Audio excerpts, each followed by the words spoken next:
Shabbat Shalom à tous. Cette semaine, nous commentons la paracha Va'et-Hanan. Va'et-Hanan, c'est la deuxième paracha du dernier livre de la Torah, le Deutéronome, le livre de Devarim. Va'et-Hanan, cela veut dire j'implorais le Seigneur. C'est Moïse qui parle et qui raconte les épisodes passés du peuple dans le désert.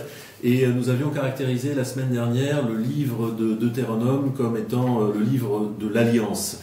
Le Mishneh Torah, la deuxième loi, la répétition de la loi, et nous avions fait ressortir ce trait tout à fait étonnant que la structure globale du livre de Devarim, du Deutéronome, reprend la structure d'un contrat que l'on a pu observer à travers des fouilles archéologiques au Moyen-Orient. Et le thème entier de ce livre Devarim, c'est justement la notion d'alliance. Alors chaque paracha reprend un petit peu des enseignements, parfois se répète un petit peu, mais avec d'infimes variations.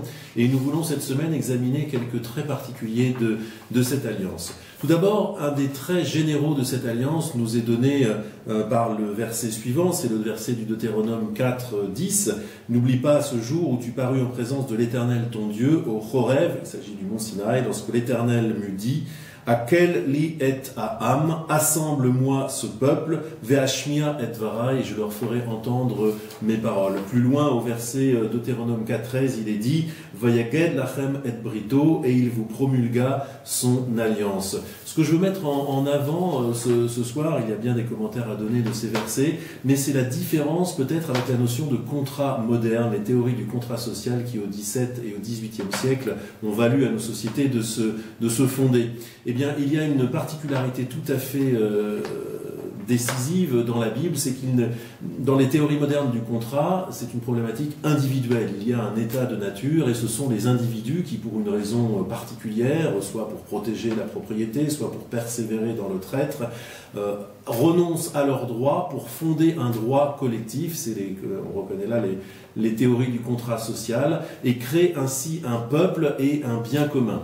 Mais la problématique initiale est celle de l'individu et la création finale est celle d'un peuple et celle d'une société. Et bien dans la Bible, c'est exactement l'inverse. Le peuple précède le contrat et c'est ce qui donne à cette notion d'alliance un caractère tout à fait particulier. Alors, un deuxième trait tout à fait étonnant dans cette description de l'alliance à laquelle se livre chaque paracha, et celle de Va'et-Hanan en particulier, c'est quelque chose que fait très très rarement le texte de la Torah, le texte biblique. Il donne une sorte de point de vue extérieur sur la tradition en justifiant en quelque sorte la supériorité de cette tradition du Sinaï. Il donne plusieurs arguments. Il y a ce très beau passage au Deutéronome chapitre 4 verset 6, « Observez-les et pratiquez-les, ces lois que je vous donne. Ce sera là votre sagesse et votre intelligence aux yeux des peuples, car lorsqu'ils auront connaissance de toutes ces lois, ils diront « Elle ne peut être que sage et intelligente, cette grande nation. » Et ce point de vue extérieur, cette représentation que pourraient avoir les autres peuples sur notre tradition, est quelque chose de tout à fait particulier.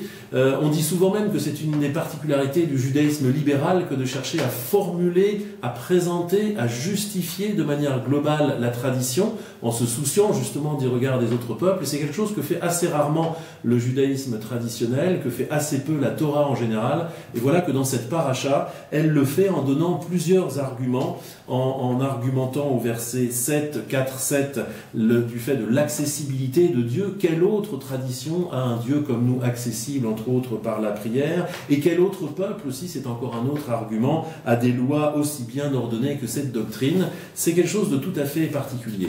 Mais le point sur lequel je veux m'appuyer, c'est l'un des autres arguments donnés par le texte, c'est l'invisibilité de la Torah. Le fait que cette Torah, qui vient d'au-delà des cieux, quelque part, nous est donnée de manière invisible, simplement dans l'entendre, et non pas à travers des phénomènes visibles. Le texte revient plein de fois sur cet aspect des choses. Ainsi, par exemple, au verset 4, 12, « Et l'Éternel vous parla du milieu de ces feux, Kol dvarim atem shom'im utmuna eneno roim zulatokol. Vous entendiez le son des paroles, mais vous ne perceviez aucune image, rien qu'une voix. » Et encore un autre passage, le verset 4, 15, « Ki lo reitem kol tmuna beyom diber Adonai, car vous n'avez vu aucune figure le jour où le Seigneur vous parla sur le Chorev, au milieu du feu. » Et c'est curieux parce que cela semble être un argument de fond dans notre paracha. Le texte insiste sur le fait que l'une des supériorités, selon le texte de cette tradition, c'est justement qu'on ne peut que l'entendre et non pas le voir. Alors nous voici face à un thème extrêmement présent dans toute la tradition, le Shema Israël, le thème de l'écoute d'Israël, et j'aimerais investiguer avec vous ce soir ce thème à travers quelques citations.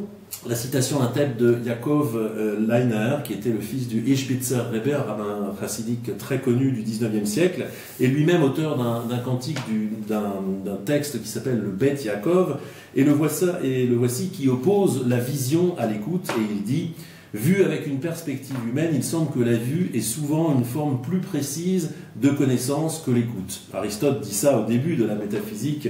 La vue est ce qui livre le plus d'informations et il se fait le turiféraire de la vision. Mais voici que Jacob Leiner continue et dit « Toutefois, en fait, l'écoute a un plus grand pouvoir que la vue. La vue révèle l'aspect extérieur des choses, mais l'écoute révèle leur aspect intérieur. » L'aspect de Dieu le plus important est Hashket ou Shema Israël Hayom, fais silence et écoute Israël en ce jour. L'idée de Hashket tient à ce que la personne pratique une auto-limitation des sens, cesse de regarder les événements de ce monde.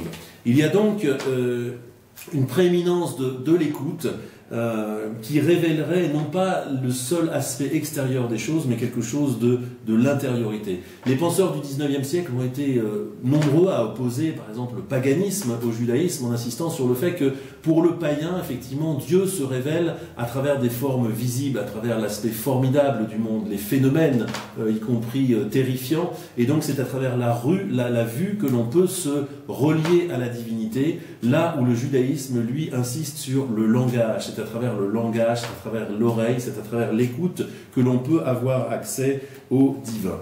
Et il y a un autre commentaire qui est tout à fait, je trouve, pertinent pour nos sociétés. Un des autres aspects de la pensée polythéiste, païenne, dont il faut certainement se garder de penser qu'elle est une pensée historique dépassée et que nous aurions progressé dessus. En fait, nous sommes souvent nous-mêmes les porteurs de cette pensée. Nous voyons, la pensée polythéiste a tendance à voir le monde comme un ensemble de forces qui luttent les unes avec les autres, et surtout des forces impersonnelles.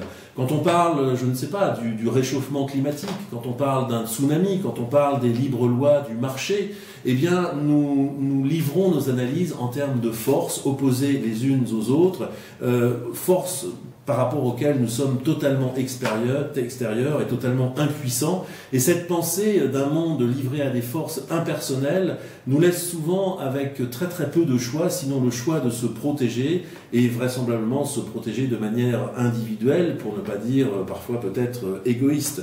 Alors qu'une pensée de l'écoute, justement, qui nous révèle non pas l'extériorité des choses, eh bien, est une pensée par essence personnelle. Il faut toujours se souvenir que l'une des premières questions que pose Dieu à l'homme, c'est « Ayeka », où es-tu ? Tout d'abord, c'est un dialogue, c'est une question qu'il nous adresse, et en instituant une question, il instaure un dialogue. Et puis, l'homme devient donc le centre du monde, effectivement. La question centrale, c'est quelle est notre place dans le monde ? Où es-tu ? Est-ce qu'il y a une place pour toi dans ce monde ? Est-ce qu'il y a une place pour un tu ? Est-ce qu'il y a une place pour un je ?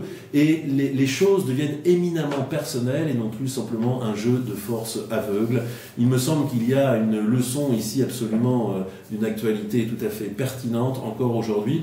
Et voilà une des leçons en tout cas de la paracha Vaït-Hanan sur l'alliance, une alliance où le peuple est déjà constitué, c'est une note de fond bien sûr de la Torah, mais plus encore important, de manière plus individuelle, plus spirituelle aussi, eh bien c'est une alliance où l'écoute a une place absolument centrale, parce qu'à travers l'écoute, en renonçant peut-être à une certaine vision, à se faire simplement les contemplateurs et les spectateurs, à écouter les choses, eh bien c'est leur intériorité que l'on saisit, et surtout leur humanité.